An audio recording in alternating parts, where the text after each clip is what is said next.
Hi, in this video we're going to be talking about how we can use online consultations for treating Achilles injuries. So how does it work, how can we diagnose you, and why this is a useful thing for you. I'm Ali, I'm one of the physios from treatmyachilles.com. We're an online virtual physiotherapy platform where you can book an appointment for an assessment and we can follow you through your rehab journey when we're looking at all sorts of different Achilles problems, albeit tears or partial ruptures or full ruptures that have been treated either with surgery or non-surgically, and also for Achilles tendonitis, tendinopathies or tendinosis, whichever term you would like to use. If you would like more information about our service or you would like to book an appointment, please have a look in the information below. So how can online service work when we're looking at diagnosing people and treating people with an Achilles problem? Well, actually it works really well. When we look at the evidence base for how you can assess an Achilles tendon and diagnose it, and the evidence base for what is the best treatment for it, everything is really a hands-off approach. So if we start first looking at an assessment and how we can then assess somebody with an Achilles tendon, tendonitis, tendinopathy, tendinosis, I tend to use the word tendinopathy here, but they can be interchanged, and how we can diagnose that problem. Well, if we were to look at the evidence base, there's actually not one amazing test that says to us, right, if you do that, that is definitely going to diagnose that problem. Actually, it's looking at the bigger picture, all of which can be done online and virtually without being in the room with somebody prodding and poking. So what we're looking for first of all is really listening to people and gaining their history. It's from that history and how your symptoms are feeling and how they react and what they do when you do certain things or over the day and the morning. Well, that's how we get an idea about whether this is an Achilles tendonitis or tendinopathy. We know that certain symptoms match these features, and we also know that certain things we're looking for that don't match these features. And if we're starting to think, oh, this doesn't sound exactly textbook, there may be some other things that we want to look and assess, which again can be done through exercise or some different movements we can do on the screen. And if we're in any doubt or we need to do something face to face, that's when we refer you on to see somebody else. So 9 times out of 10, you can get a good idea that this is a true Achilles tendinopathy or something related to an Achilles tendon problem by listening to somebody in detail. The next is then really what it says on the tin really, can you prod it? And if you prod it, does it feel different from one side to the other, especially if that's in the same area that you get your symptoms or problems? That is one of the best tests that's out there to diagnose an Achilles tendon problem alongside the history that you've already told us.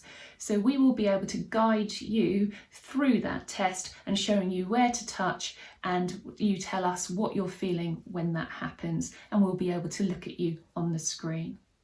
The second thing we do is then start to think about, well, what can we do about this, and how is this Achilles really affecting you from a strength and mobility perspective and from what you can do functionally. So I mean by that, what you can do day to day at work with your sports and activities or anything else that it's affecting you with. So we would start to do some movement tests. We might look at some flexibility tests.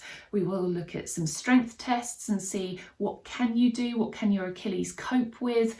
Is it because it's weaker? Is it because it's painful? Is it because it's both of those things? We could also then look at the rest of your body, so how everything's lined up one on top of the other, how flexible you are in other body parts, and how strong you are in other body parts. And again, that gives us a bigger picture about how you might be moving or using your body, and whether we can then help with those things that can help prevent more symptoms with the Achilles tendon in the future. Do you need a scan to diagnose an Achilles tendinopathy? No, not really at all. It can be useful if you've already got a scan to look at those results and see what those reports might be, or whatever type of scan or test or investigation you've had. But do we need to send people for it?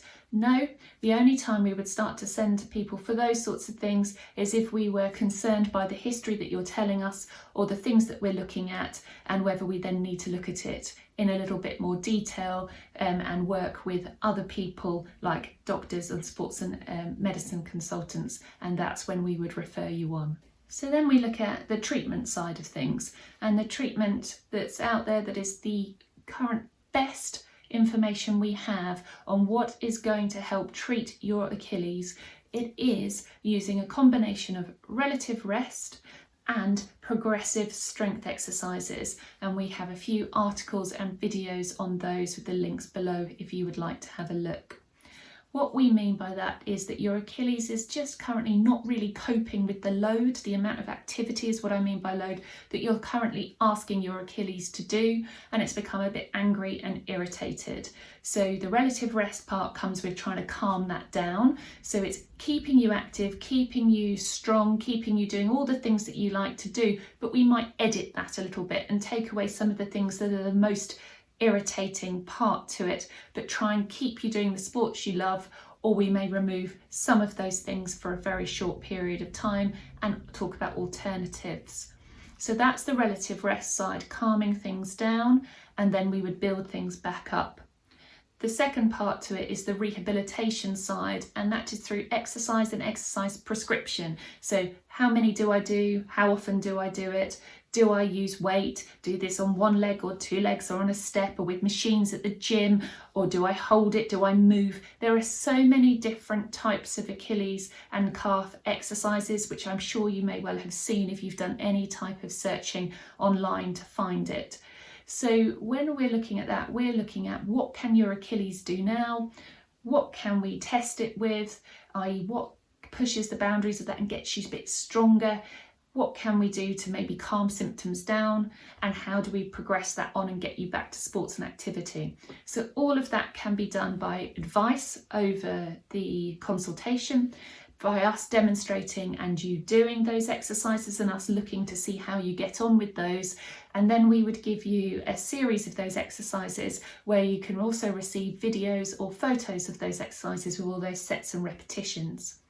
This is something that then needs to be progressed over time, because if we get this good at those exercises but we still can't do all our activity, we need to make those more difficult so you can do more, and so on until you're back to your normal routine. And that's where we would use our follow-up appointments over a period of time to help progress that rehabilitation. If we're looking at something like a post-surgical repair or a tear or a rupture, we would want to know that you have been seen by somebody face to face.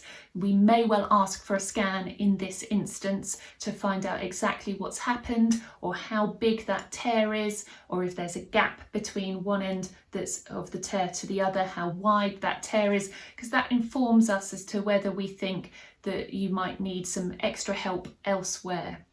Once you are further down the line, let's say you've had a surgical repair or it's been a rupture and you've been put in a boot, we can then start to follow a protocol, and that protocol takes you through different movements for the rest of your body, different movements when we can and we know it's safe and your consultant has agreed, for your Achilles and your calf muscles.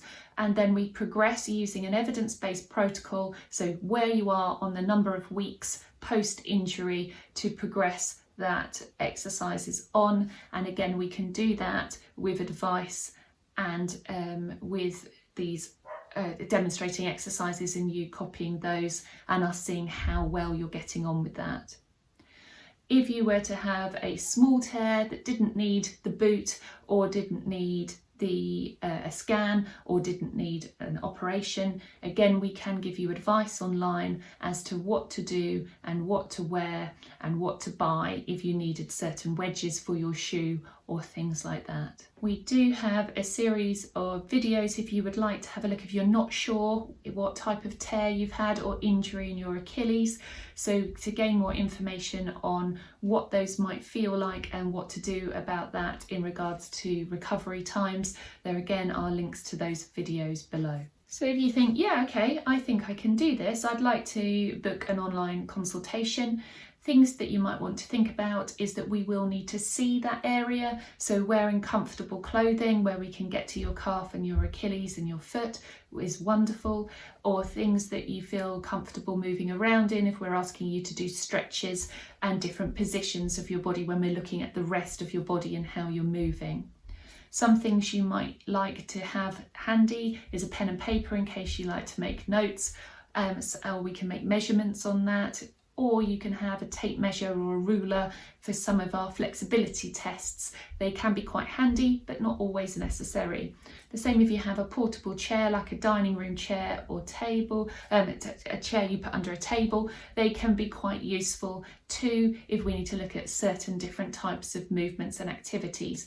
Your physio will guide you and they will give you time to get these things if you haven't got them, but if you have them ready, that would be great. Other things to think about would be enough space to move around, lie down. You might be moving one leg to one side, one leg to the other. For example, if we're doing certain stretches, you may be needing a bit of wall space if we need to use that for some sorts of exercises. So a little bit of space is a great idea. You will always receive an email from us summarising the appointment, and if we were to give you exercises, we would make sure that you have those either in video or photo form, or the physios explained that in that report.